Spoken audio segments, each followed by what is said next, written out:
Welcome to Stone Cold Stros. I'm Brandon Strange alongside Charlie Palillo and Josh Jordan. Follow them on X at Palillo and at Josh Jordan 975 and read their work on sportsmap.com. Click like on the video if you're ready to see a lineup of healthy bats. Subscribe to the channel if you haven't yet. Click the bell for notifications so you know as soon as new content drops. And if you prefer listening to your podcast, we're on all your favorite podcast apps like Apple and Spotify. If you're a Texans fan, the three of us are doing live reactions following every game this season for our Texans on Tap podcast. If you missed our breakdown of Rams Texans, you can find that over on our other YouTube channel, SportsMap Texans, or in audio form, again, on all your favorite podcast apps. Just search Texans on Tap. Guys, it wasn't pretty, but down a Yordan, I think you'll be happy with a split in Baltimore, even if, as a Houston fan, you feel like maybe you left a couple of plays on the field there that were where you could have easily taken 3 or 4, if not swept the series, but such as baseball. Kikuchi made his 5th start over the weekend. He gave up 3 earned runs, but even still, Houston has won all 5 of his appearances. With Verlander being back, and as far as the starting rotation, is it safe to say that Dana Brown did what he set out to do with the Kikuchi trade? A lot of people owe Dana Brown an apology. I mean, the Baltimore outing was Kikuchi's worst start. Did not meet the definition of quality start, but met the definition of kept his team in the game start with the 3 runs in 5 2/3 innings, enabling Bregman and Diaz to drive the Astros to victory. So, look, I mean, it's not like he's been manna from heaven. He hasn't been Randy Johnson 1998 or Justin Verlander 2017. But who in the hell was hoping for that, much less expecting that or requiring that for the capital that Brown sent to Toronto to get Yusei Kikuchi to win the trade? Honestly, I could do without the Lisa Loeb thing on all the strikeouts at home, but that's okay. That's a worthy acquisition cost for the work that he has done, adding one more legit arm every turn through the rotation. Yeah, he could implode in September. Remember Wade Miley a few years ago? But for what he was acquired, Dana Brown, mission freaking accomplished. Yeah, I mean, Joey Loperfido is starting to really look good. We'll see what Jake Bloss does, but you had to go get this arm here, and that's what Dana did. And as far as the results from Kikuchi, you couldn't really ask for much better from what you've seen. I just felt like it was a kind of a big package for a rental pitcher, but we'll see. That the one thing to keep in mind, Joey Loperfido, I've been looking at what he's been doing lately. He's got 4 multi-hit games in his last 5 with 2 triples, 3 doubles, and a home run. So he's starting to figure it out. And, we'll see what happens with Jake Bloss over the course of his career. But I only bring this up now just because look what you have in the outfield right now. Last 30 days, Jake Myers is hitting 198. Dubon's hitting 176. McCormick's hitting 111. So it's unfortunate that it would have been nice if you could have kept Loperfido and he found this swing for the Astros and you still got Kikuchi. But unfortunately, it's not a perfect world. You can't get everything you want. You have to give up something to get something. So as far as I'm concerned, Kikuchi's been fantastic. And you can see why they wanted him, the fastball, the slider, the changeup.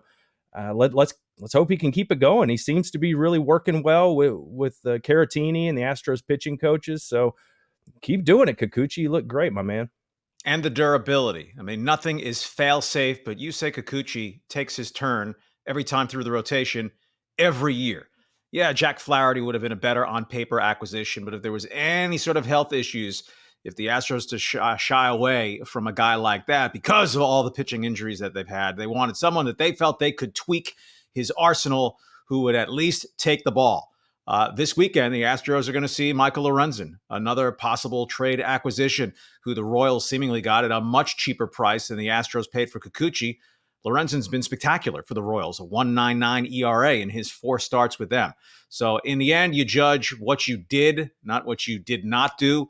Loperfido had a nice week. Good for him if he figures out and goes on to become a good major leaguer, fine.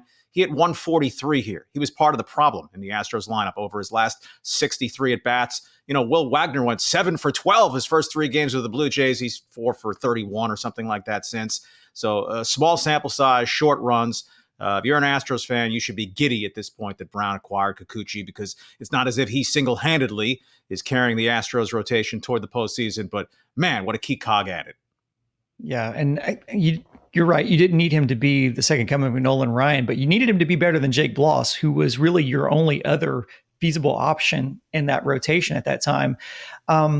Houston continues to walk a razor's edge with Bregman's elbow, Jordan's neck, and the slowest of shin contusion recoveries in Kyle Tucker. Bregman was hitting 340 with a 1. OPS for the month prior to that elbow inflammation.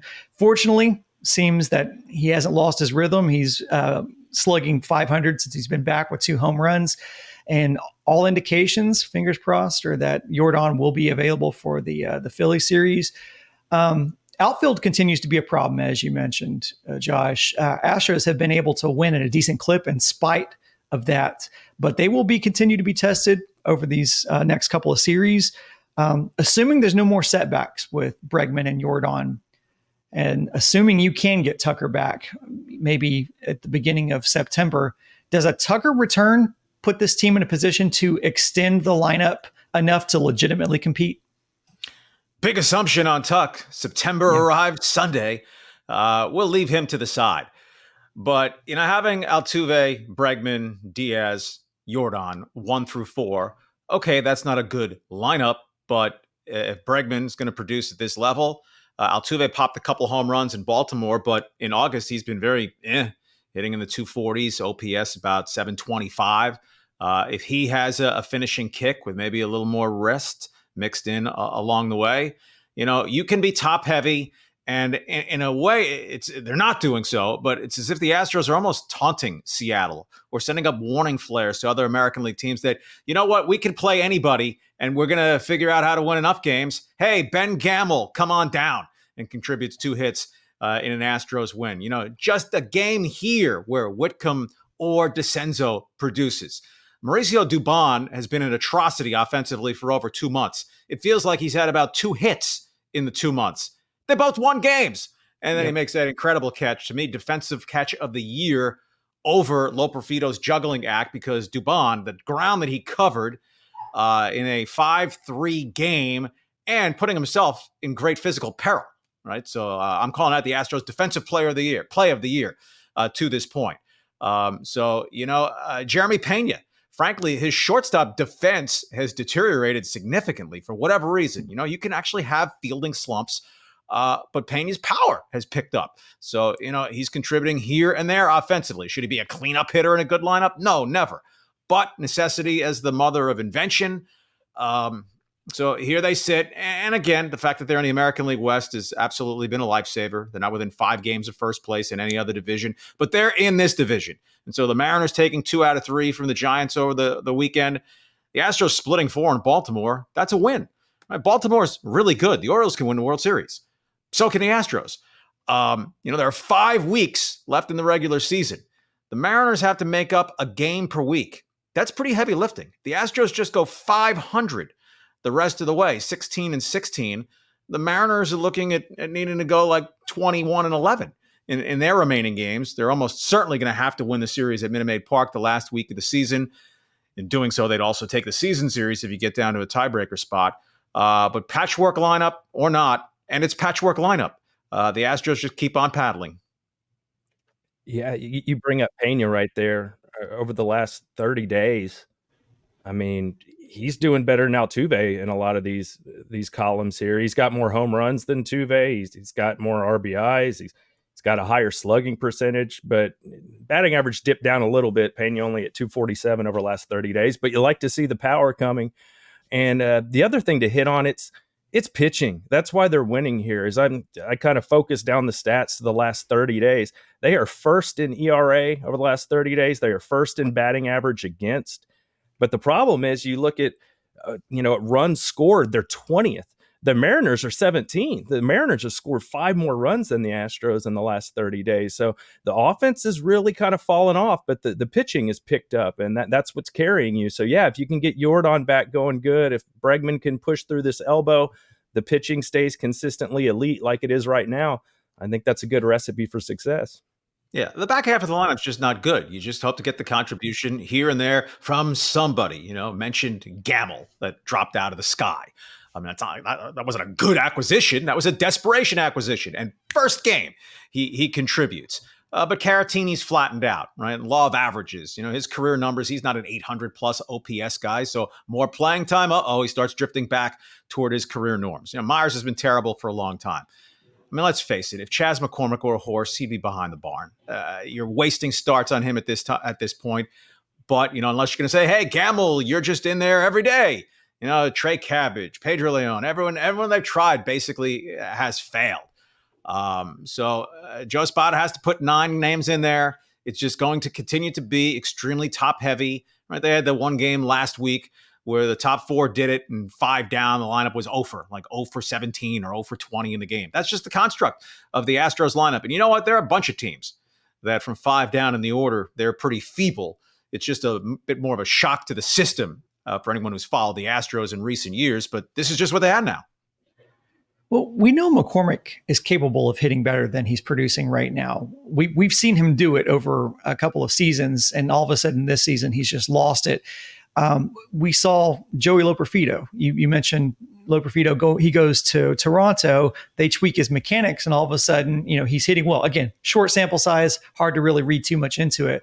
But I do wonder, with them being unable to really correct some of these batting woes from your outfielders, at what point do you think Alex Cintron starts to take some internal criticism? And I guess throw in Snitker as an assistant coach to not put it all on Cintron. Unless you have a really special hitting coach or pitching coach or a really lousy hitting coach or pitching coach, I think they're generally interchangeable. Remember Leo Mazzoni with the Braves, the guy who rocked in the dugout and wow, what a pitching mastermind and guru. Yeah, when he had Maddox and Glavine and Smoltz. When Leo Mazzoni moved on to Baltimore, he became a village idiot pitching coach with grossly inferior talent. And, well, Leo Mazzoni was soon gone there. In the end, and obviously with young players, you certainly hope to still have some development at the major leagues. And, well, you're thinking if you have hitting coaches or pitching coaches, isn't that the job? But when Jake Myers had his 6-week out-of-body experience, June, late May through June, whenever it was in span, where Jake Myers was an over 900 OPS guy, a batting average close to 300. Well, in that stretch was Cintron doing a brilliant job. And then all of a sudden, he got Men in Black wanded and forgot all of his tutelage with Myers. Sometimes the guy falls and just can't get up no matter what kind of coaching he has. And that's where I put Chas McCormick. I don't put it on Cintron and or Snitker. I put it on Chas McCormick. Yeah, Chas was the guy I was going to bring up. He's the one where you've seen it from him. Jake Myers, I don't think we really, maybe glimpses before he hurt his shoulder, but I don't think we've ever really thought like, oh yeah, he's going to be a great hitter for you. So Chas is the guy where you're like, what happened? But you also point out, as I said, in the last 30 days, they're 16th in OPS. Over the course of the season, they're 9th and they're 10th in homers. So, are you really going to condemn the hitting coach if, they're a top 9 team in OPS? It's not terrible. So same guys, same coaches. Last year, were they just doctorate level stuff with Chas McCormick? And now they're not even kindergarten? It goes back to the player. Are the batting coaches doing a lousy job with Jose Altuve this year with his OPS down over 120 points? Where it's been the last 2 seasons? No, Jose Altuve is just striking out way more than he ever has before. His walk percentage is down 35% from where it was last year. Altuve remains really good, but he's nowhere close to what he was the last 2 seasons. Is that on the hitting coaches? No, to me, it's on Jose Altuve. Yeah, well, I guess it's easier to chalk up Altuve's regression just because you look at his age and you go, okay, well, it's kind of expected that he would tail off towards the end of it. But Josh, I want to get back to what you talked about on pitching, because outside of that uncharacteristic appearance by Brian Abreu, the bullpen has been pretty good as well. And then you add to it Hector Neris for nothing. And Hector in his first start, he gives you an inning and a third, 0 hits, 0 walks, and 1 Wile E. Coyote cutout of Mauricio Dubon in the outfield wall there in Baltimore. You've got out of the bullpen currently, you've got lefties Ferguson, King, and Hader. Your righties are Ort, Scott, Abreu, and Neris. Assuming Presley returns from that back, do you think they'll send down either Ort or Ferguson. And now that you have another leverage arm in the bullpen, how much pressure does this take off of guys like Presley and to an extent, Joe Espada for having to make those moves? Remember, Sunday, the rosters expand by 2 players. One can be a pitcher. So Presley's not eligible to come back until Thursday. They can just bide their time if they choose to until the weekend, or whoever gets sent down can be right back on Sunday. And just for fun, to throw a name that I wouldn't call up because this is Major League Baseball.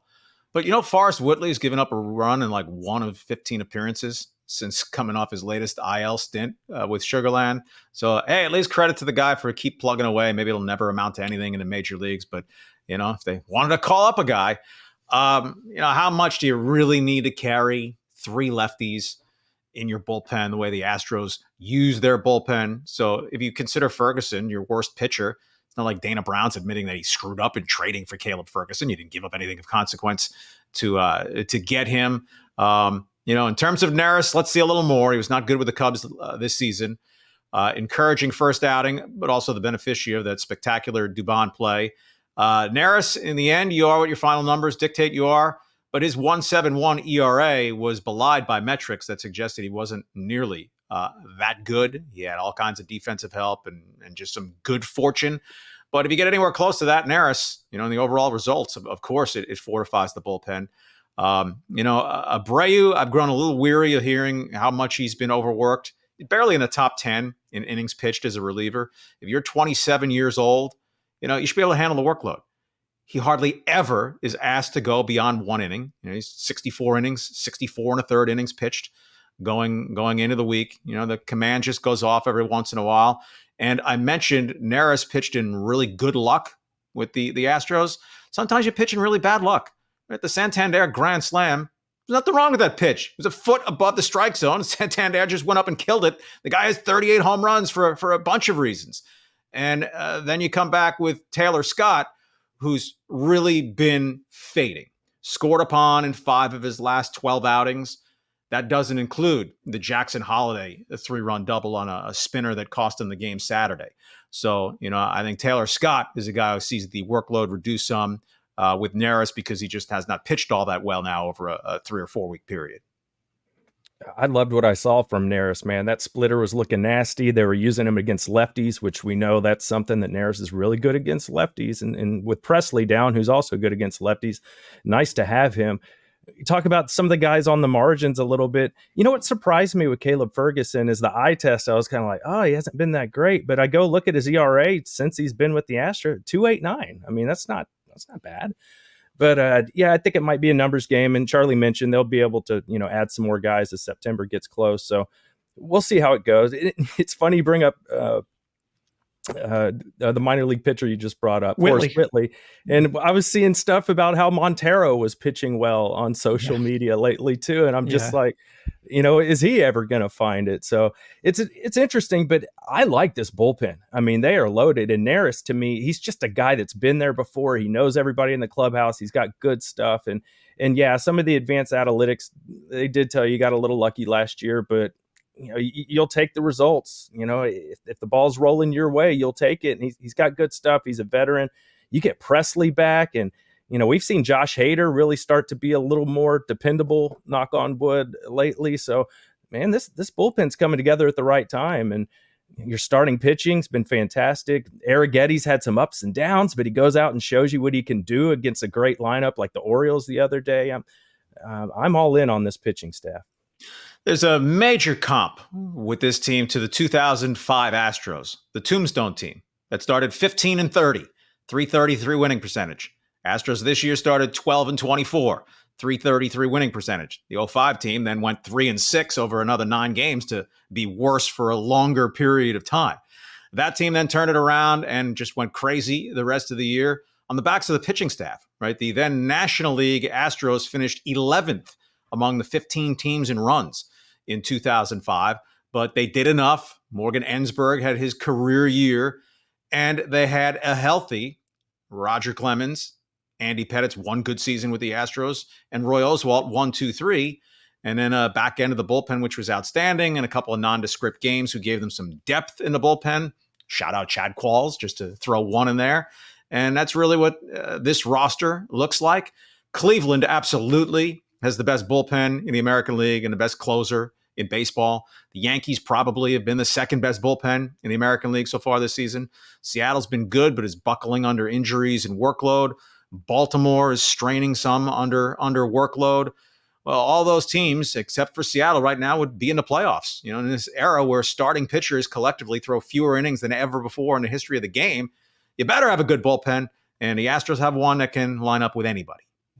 Yeah, and it's easy to be down on this team because we follow it, and obviously it's a high bar considering the 7 straight ALCSs that they've appeared in. But if you think teams like the Orioles wouldn't trade pins with Houston in a heartbeat just because of health issues, like, you're not paying attention. They really would. So we'll end it there. That's it for part 1 of Stone Cold Stros. We have another video dropping on Tuesday, so to keep your eye out for that. We'll also be reacting to Texans roster cuts. So look for that video on Friday on the Sports Map Texans YouTube channel. Until then, go Stros.